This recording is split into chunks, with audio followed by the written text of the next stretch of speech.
నమస్తే, welcome to Suman TV. Janasena అధినేత పవన్ కళ్యాణ్ ఆసక్తికర చర్చకు తెరతీసిన పరిస్థితుంది. 2 స్థానాల్లో జనసేన పోటీ చేస్తున్నట్టు ప్రకటించారు. రాజానగరం, రాజోల్లో జనసేన పోటీ ఉంటుందంటూ ఆయన రిపబ్లిక్ డే వేదికగా స్పీచ్లో భాగంగా స్పష్టం చేశారు. అట్లాగే సీట్ల విషయంలో కూడా 50 నుంచి 70 స్థానాల్లో అంటూ ఆయన మాట్లాడడం కూడా ప్రస్తుతం రాజకీయ వర్గాల్లో చర్చనీయాంశమైంది. మరోవైపు వైసీపీ నాయకుల్ని కూడా ఆహ్వానిస్తున్నామంటూ కూడా ఆయన ఒక ప్రకటన అయితే చేశారు. మొత్తం ఈ పవన్ కళ్యాణ్ స్పీచ్ని ఎట్లా విశ్లేషించాలి, అట్లాగే పవన్ కళ్యాణ్ స్పీచ్ ఏం దిశానిర్దేశం చేయబోతుంది క్యాడర్కి, అట్లాగే జనసేనకి, దీనిపై మాట్లాడదాం. ప్రస్తుతం మనతో పాటు ఉన్నారు Suman TV news chief editor Keshav గారు. గజం కేవలం 500 రూపాయలతో 1210 గజాల భూమి కేవలం 6 లక్షలు మాత్రమే. సార్ నమస్తే. సార్ నమస్తే గౌతమ్. చాలా ఒక మెరుపులాగా, లేకపోతే ఒక సునామీ వస్తే ఎట్లా ఉంటుందో అంతే స్థాయిలో పవన్ కళ్యాణ్ టకా 2 స్థానాలు అయితే ప్రకటించారు సార్. ఒకటి రాజానగరం, రాజులు. సార్ ఈ ప్రకటనని ఎట్లా చూడాలి? పవన్ కళ్యాణ్ ఏం చేసినా అది కరెక్ట్ అని చెప్పని ఫాలో అయ్యేటువంటి ఆయన ఫ్యాన్స్ కానీ, అభిమానులు కానీ, కార్యకర్తలు కానీ కొదవలేదు. ఒకటి. రెండోది ఏంటంటే పొత్తు వలన 2 పార్టీలు కలిసి వెళ్ళడం వలన అధికారంలోకి వస్తామనేటువంటి ఆశ మాత్రమే ఉంది, కానీ పవన్ కళ్యాణ్ గారు సీఎం అవుతారు అనేటువంటి ఆలోచన మాత్రం వీళ్ళకి ఎవరికి వచ్చేటువంటి పరిస్థితి లేదు ప్రస్తుతం. సో ఇంకొకటి, అవతల పక్షం ప్రధానంగా అధికార పార్టీ చేస్తున్నటువంటి ప్రచారం పవన్ కళ్యాణ్ని కరివేపాకులాగా వాడుకుని వదిలేస్తారు అనేటువంటి ప్రచారం. సామాజిక వర్గ పరంగా ఓటు బ్యాంకును కొల్లగొట్టేటువంటి ఎత్తుగడ మాత్రమే ఇది అనేది ఒక ప్రకటన. ఇవన్నీ చూస్తున్నప్పుడు ఏంటంటే సహజంగానే మనం మళ్ళీ మోసపోతామేమో అనే ఆందోళనతో సగం మంది చల్లబడిపోయినటువంటి పరిస్థితి ఉంది. పవన్ కళ్యాణ్ గారు ఇంత ఆవేశంగా మాట్లాడతారు అంటే, ఇంత హెడ్ స్ట్రాంగ్ డైరెక్ట్ అటాక్ అన్నట్టుగా ఆయన వ్యూహం మారుస్తారు అని ఎవరు ఊహించలా. సో దానికి ఒక గ్రేట్ అప్లాజ్ కింద మనం దాన్ని చూడాల్సి ఉంది. సో అవతల పక్షం రియాక్షన్ ఎలా ఉంటుందో చూసి దాన్ని బట్టి మళ్ళీ తర్వాత జరగబోయేటువంటి పరిణామాలు అంచనా వేయాల్సి ఉంటుంది. ఈ 2 స్థానాలు ఎందుకు అనుకోవచ్చు సార్? అంటే ఇవి ఇప్పుడు తెలుగుదేశం పార్టీ 2 సీట్లు అనౌన్స్ చేసింది, మేము 2 సీట్లు అనౌన్స్ చేయాలని డిసైడ్ అయ్యాము, అందుకే 2 సీట్లు తీసుకున్నాము. ఆ 2 సీట్లో బెస్ట్ ఏది అనేది చూసినప్పుడు ఏంటంటే, ఒకటి Razole sitting MLA. Okay. Janasena party last time elections లో గెలిచింది. రాపాక వరప్రసాద్ ఇప్పుడు నోటీస్ అందుకున్న ఎమ్మెల్యే. ఆయన ఇంకా సస్పెన్షన్ లిస్ట్ లోకి వెళ్ళలేదు, పార్టీ మారిన 5 ఏళ్ళు వాడుకొని చివరికి నోటీస్ ఇచ్చారనమాట. సో ఆ రాజోల్ సీటు మాదే అనేటువంటి ధీమాతో జనసేన పార్టీ కార్యకర్తలు ఉన్నారు. ఇక తూర్పుగోదావరి జిల్లాలో సహజంగానే గోదావరి జిల్లాలో జనసేనకి బలం ఉన్నటువంటి సీట్లు ఉన్నాయి. సో దానిలో ఒక బలమైనటువంటి ఆప్షన్గా రాజానగరంని ప్రస్తుతానికి ఎంచుకున్నారు. గత ఎన్నికల్లో రాజానగరంలో కూడా జనసేన పోటీ చేసిన ఓట్స్ పరంగా చూస్తే తక్కువే వచ్చినప్పటికీ కూడా, బట్ అదొక బలమైన నియోజకవర్గంగా కన్సిడర్ చేస్తున్నారు. 2014లో తెలుగుదేశం పార్టీ గెలుచుకున్నటువంటి నియోజకవర్గం, కానీ 2019లో ఇప్పుడు వైఎస్ఆర్సీపీ చేతిలో ఉన్నారు. జక్కంపూడి రాజా రిప్రజెంట్ చేస్తున్నారు. సో జక్కంపూడి రాజాని ఢీ కొట్టడం అనేది కూడా ఒక ముఖ్యమైనటువంటి ఎజెండా జనసేన పార్టీకి సంబంధించి. కొంతమంది నాయకులు ఉన్నారు కదా, ఆ నాయకుల విషయంలో అక్కడ చెక్ పాయింట్స్ రెడీ చేసి పెట్టుకుని జనసేన ఉంది. ఇప్పుడు ద్వారంపూడి చంద్రశేఖర్ రెడ్డి ఇట్లాంటివన్నీ ఉన్నాయి కొన్ని కాన్స్టిట్యున్సీకి సంబంధించి, కాకినాడ రూరల్, అర్బన్ ఇట్లాంటి.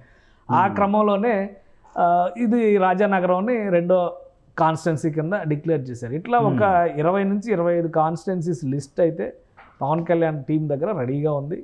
అక్కడ లీడర్స్ రెడీగా ఉన్నారు. సో అధికారికంగా దాన్ని అనౌన్స్ చేయాలంటే కనుక పొత్తు ధర్మాన్ని పాటిస్తూ ఇద్దరు ఒక అండర్స్టాండింగ్తో దశల వారీగా అనౌన్స్ చేయాలని అనుకున్నారు. బట్ ఎక్కడికి వెళ్ళి అక్కడికి సభ పెట్టి ఆ సభలో ఈయనే మా నాయకుడు, ఈయనకే ఓటేయండి అనేటువంటి ధోరణి పవన్ కళ్యాణ్కి నచ్చలేదు.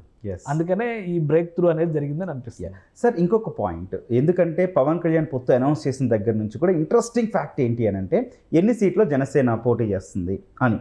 ఎందుకంటే గతంతో పోలిస్తే జనసేన బలం భారీగా పెరిగింది, నో డౌట్. పవన్ కళ్యాణ్ కూడా వారాహి యాత్రతో క్యాడర్ని సన్నద్ధం చేసిన పరిస్థితి.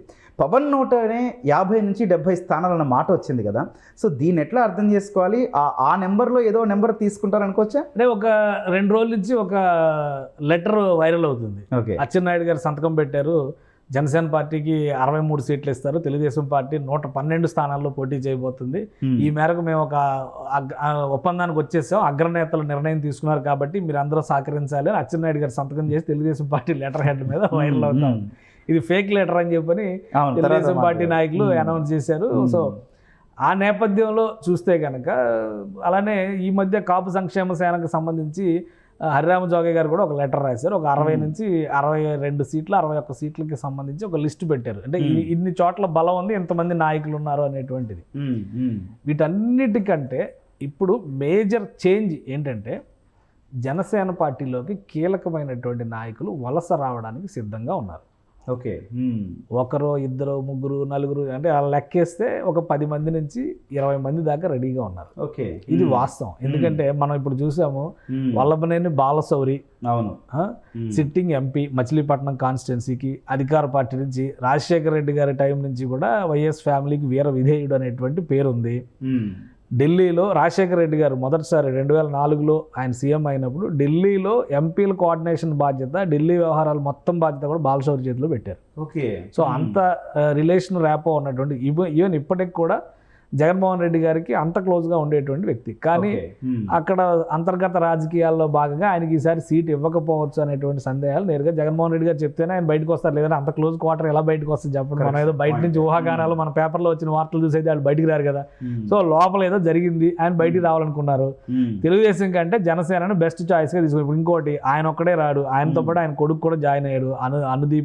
అనుదీప్ అనుకుంటా ఆయన జాయిన్ అయ్యాడు. ఆయన కూడా ఒక ఎమ్మెల్యే కంటెస్ట్ చేస్తారని ప్రచారం జరుగుతుంది. పవన్ కళ్యాణ్కి అభ్యర్థుల సంఖ్య పెరుగుతుంది అంటే సీట్ల డిమాండ్ కూడా పెరుగుతుంది సహజంగానే. ఓకే. అప్పుడు మీకు 20 ఇస్తాము, 25 ఇస్తాము, 24 ఇస్తాము, 28 ఇస్తాము అంటే కుదరదు కదా. సో ఆ లెక్క ఒకవైపు నుంచి నడుస్తుంది. ఇంకోటి మీరు చూడండి, ఉత్తరాంధ్రలో కొనతాల రామకృష్ణ షర్మిల గారితో భేటీ అయిన మరుసటి రోజు వెళ్ళి పవన్ కళ్యాణ్ గారితో 2 సార్లు భేటీ మెంబర్షిప్ ఫామ్ ఫిల్ చేసేసి బహిరంగ సభ పెడదాం ఫస్ట్ వీక్లో అనకాపల్లిలో మీరు రావాలని చెప్పని మాట్లాడొచ్చాడు. అంటే కొనతాల రామకృష్ణ ఒక బలమైనటువంటి నాయకుడు. గతంలో ఎంపీగా చేశాడు, ఎమ్మెల్యేగా చేశాడు, మినిస్టర్గా చేశాడు. ఉత్తరాంధ్రలో ఒక బలమైన వేవ్ వచ్చినట్టే కదా. ముఖ్యంగా విశాఖ జిల్లాలో వంశీకృష్ణ యాదవ్ విశాఖ అర్బన్ టికెట్ ఇస్తామని అర్బన్ ఇన్ఛార్జిగా జనసేన పార్టీ అనౌన్స్ చేసింది, ఇన్ఛార్జిగా అనౌన్స్ చేసింది. ఓకే. అదే పని చంద్రబాబు నాయుడు గారు చేసి ఉండాల్సింది. మా నియోజకవర్గ ఇన్ఛార్జ్ ఈయనే అని నొక్కి చెప్తే ఓకే మా అభ్యర్థి ఈయనే గెలిపించండి అంటారా. ఇక్కడ ఇద్దరి మధ్య కూడా ఒక తుఫాన్ లేపినటువంటి అంశంగా కనిపిస్తుంది. సో పవన్ కళ్యాణ్కి ఉత్తరాంధ్రలో కూడా లీడర్షిప్కి కొదవలేదు, నాయకులు వస్తున్నటువంటి పరిస్థితి ఉంది. ఇటు నెల్లూరు చూడండి, నిన్నగాక మొన్న గూడూరు ఎమ్మెల్యే వరప్రసాద్ రావు ఆయన వెళ్ళి కలిశాడు. ఆయన ఏంటి లాస్ట్ టైం తిరుపతి ఎంపీగా చేశాడు. ప్రజారాజ్యం పార్టీ నుంచే ఈయన ప్రస్థానం ప్రారంభమైంది. చూడండి కొన్ని ఆసక్తికరమైనటువంటి టర్మ్స్. ఆయన 2009లో ప్రజారాజ్యం పార్టీ ద్వారా రాజకీయ రంగ ప్రవేశం చేశారు, ఐఏఎస్ ఆఫీసరు. సో అప్పుడు తిరుపతి ఎంపీగా కంటెస్ట్ చేశాడు, దాదాపు 3 లక్షల ఓట్లు వచ్చినాయి, కానీ గెలవలేకపోయారు. 2014లో వైఎస్ఆర్సీపీ నుంచి కంటెస్ట్ చేశారు, ఎంపీగా గెలిచారు. 2019లో గూడూరు ఎమ్మెల్యే చేయమంటే ఆయన ఎమ్మెల్యే చేశారు, గెలిచారు. ఇప్పుడు మీకు ఫీడ్బ్యాక్ సరిగా లేదు కాబట్టి క్షేత్రస్థాయిలో మీరు ఓడిపోతారని ఆయన పక్క జరిగి వేరే వాళ్ళకి ఎవరికో టికెట్ ఇవ్వాలి ఆయన వెళ్ళి కలిశారు. ఇంకొక ఆసక్తికరమైన విషయం ఏంటో తెలుసా, 2019 ఎలక్షన్స్ ముందర టీడీపీ జనసేన కలుస్తుందా, టీడీపీ జనసేన వైసీపీ కలుస్తుందా అనే చర్చ జరిగినప్పుడు వైసీపీ తరఫున రాయబారిగా వ్యవహరించినటువంటి నాయకుడు గూడూరు ఎమ్మెల్యే వరప్రసాద్ గారు. ఆయనే పవన్ కళ్యాణ్ దగ్గరికి వెళ్ళి ఈ ప్రతిపాదన చేశారని కూడా ఒక వార్త ఉంది. అది వాస్తవం కూడా జరిగినాయి, కూడా చర్చలు కూడా జరిగినాయి. అంతర్గతంగా కూడా ఆయన కూడా నేను కూడా ప్రయత్నం చేసిన మాట వాస్తవాన్ని బహిరంగంగా కూడా ఒప్పుకున్నారు ఆయన. అలా కలిపితే ఒక 25 సీట్లో 20 సీట్లో 30 సీట్లో ఇస్తే అప్పుడు ఉన్న పరిస్థితిలో పవన్ కళ్యాణ్ కలుపుకుంటే మనం బలపడతాం అనేటువంటి ఆలోచన. ఎందుకంటే అప్పుడు ఎట్టి పరిస్థితుల్లో అధికారంలోకి రావడం లక్ష్యం కదా, ఒక్క ఛాన్స్ మీద కదా పోరాటం అంతా జరిగింది. సో అక్కడ ఒక ప్రయత్నం చేయడంలో కీలకమైనటువంటి వ్యక్తి. ఇప్పుడు ఆయన వస్తున్నారు, ఆల్రెడీ కలిశారు రహస్యంగా, రేపో మాపో ఎల్లుండో అవతల ఎల్లుండో వచ్చేస్తారని ప్రచారం. ఇంతమంది నాయకులు వస్తే మీరు 20 సీట్లు ఇస్తాం, 16 సీట్లు ఇస్తాం, 18 సీట్లు ఇస్తాం అంటే సరిపోద్దా? అన్నిటికీ మించి గ్రౌండ్ రిపోర్ట్స్ ఏం చెప్తున్నాయి, పవన్ కళ్యాణ్ గారు గత ఎన్నికల్లో 5.67 5.6 మొత్తం మీద పర్సెంటేజ్ వచ్చింది. ఒకవేళ 6% వచ్చుంటే ఆయన రికగ్నైజ్డ్ పార్టీ అయ్యి ఉండేవాళ్ళు. ఓకే. 6% దాటలేదు కాబట్టి ఎలక్షన్ కమిషన్ జస్ట్ మిస్ అయింది. కాబట్టి ఇప్పుడున్న గ్రౌండ్ సర్వేస్ ప్రకారం పవన్ కళ్యాణ్ గారికి 15% ఓటు బ్యాంక్ వచ్చింది, 16% వచ్చింది, 18% వచ్చింది అనేటువంటి చర్చ జరుగుతుంది. సో ఇలాంటి నాయకులందరూ జాయిన్ అయితే ఇంకొక పర్సెంటేజ్ ప్లస్సే అవుతుంది కానీ మైనస్ కాదు కదా. అందుకని పవన్ కళ్యాణ్ గారికి ఉండేటువంటి ప్లానింగ్ పవన్ కళ్యాణ్ గారికి ఉంది. కానీ ఇక్కడ ఇంకొక డౌట్ సహజంగానే కలుగుతుంది. పవన్ కళ్యాణ్ చేసిన ఒక వాక్యం, పొత్తు ఎమ్మెల్యే సీట్లతోనే ఆగిపోదు, భవిష్యత్తుకు కూడా ఆయన ఒక చిన్న ఇండికేషన్ ఇచ్చిన పరిస్థితి. కానీ పవన్ని సీఎంగా చూడాలన్న వాళ్ళ కార్యకర్తల డిమాండ్ కావచ్చు, లేకపోతే అభిమానులు కావచ్చు, ఇంకా పొత్తు గురించి మాట్లాడటాన్ని ఎట్లా డైజెస్ట్ చేసుకుంటారు? ఒకటి, పవన్ కళ్యాణ్ లాంగ్ టర్మ్ విజన్తోనే రాజకీయాల్లోకి వచ్చారు. ఓకే. ఇదేదో 2014లో పార్టీ పెడితే 2019లో అధికారంలోకి వచ్చేయాలి, లేదా ప్రజారాజ్యం పార్టీ పెట్టినప్పుడు కూడా ఒక వ్యూహాత్మక తప్పిదం ఏం జరిగిందంటే పార్టీని ప్రజల్లోకి తీసుకెళ్ళక ముందరే అధికారంలోకి వచ్చేయాలన్నంత వేగంగా పావులు కదిపినటువంటి పరిస్థితి. ఎందుకంటే 6 నెలల టైం ఎక్కువ కూడా లేదు. అసలు సరైనటువంటి సంస్థాగత నిర్మాణం జరగకుండా ఎన్నికలను ఎదుర్కోవడం సరైన పద్ధతి కాదు. పవన్ కళ్యాణ్ ఇప్పుడు రాజకీయాల్లోకి వచ్చి దాదాపు 12 ఏళ్ళు 14 ఏళ్ళు, అంటే 2009 నుంచి లెక్కేసుకుంటే ఇంకా ఎక్కువ అవుతుంది. ఇప్పుడు దాదాపు 10 ఏళ్ల అనుభవం ఉంది కదా. ఈ 10 ఏళ్ల అనుభవం, ఎలక్షనీరింగ్ అనుభవం ముఖ్యంగా. ఎందుకంటే 2009లో ఆయన కంటే చిరంజీవి గారు పెద్ద కాబట్టి, అల్లు అరవింద్ గారు ఇంకా వేరే వేరే ప్లేయర్స్ ఉన్నారు కాబట్టి ఆయన ఇన్వాల్వ్మెంట్ తక్కువ ఉండొచ్చు. యువరాజ్యం నాయకుడిగా ప్రచారకర్తగా పరిమితం అయి ఉండొచ్చు. 2014 నుంచి ఇప్పుడు చూస్తే కనుక ఒక ఎన్నికలను ఫేస్ చేశారు కదా ఆయన. అభ్యర్థులను ఆయన డిసైడ్ చేసుకున్నారు కదా, పొత్తులను ఆయన డిసైడ్ చేశారు కదా. జాతీయ స్థాయిలో బీఎస్పీ లాంటి పార్టీని, వామపక్షాలను కలుపుకొని అటు బీజేపీని, ఇటు టీడీపీని, వైసీపీని ఢీ కొట్టేటువంటి ప్రయత్నం చేశారు కదా. ఈ అనుభవాలన్నిటి నేపథ్యంలో పవన్ కళ్యాణ్ గారు తెలుసుకున్నటువంటి సూత్రం ఏంటంటే, ముందు ప్రజల్లోకి వెళ్ళాలి, సభలో మన గొంతు వినబడాలి, మన వాయిస్ వినబడాలి, ఆ తర్వాత మనం ప్రజల్లో మార్పు తీసుకురావడానికి ఇంకా ఎక్కువ స్కోప్ దొరుకుతుంది అనేటువంటి ఒక ఆలోచన చేశారు. ఈ క్రమంలోనే పొత్తు అనేది ఉండాలి. ఇంకోటి, అధికారంలో ఉన్నటువంటి పార్టీ ఏ పార్టీని కూడా, ఈ పార్టీ ఆ పార్టీని కదా, ఏ పార్టీని ఊర్చి బయటపడేయాలనేటువంటి ఆలోచనతో ఉంది కాబట్టి తట్టుకుని నిలబడాలంటే మనకి గ్రౌండ్ బలంగా ఉండాల్సినటువంటి అవసరం ఉంది. ఆ వ్యూహంలో భాగంగానే ఇప్పుడు ఉదాహరణకి తమిళనాడులో విజయకాంత్ గారు ఈ మధ్య చనిపోయారు. ఆయన డిఎండిగా పార్టీ పెట్టినప్పుడు ఒక్క సీటే గెలిచారు, ఆయన సీటు మాత్రమే గెలిచారు.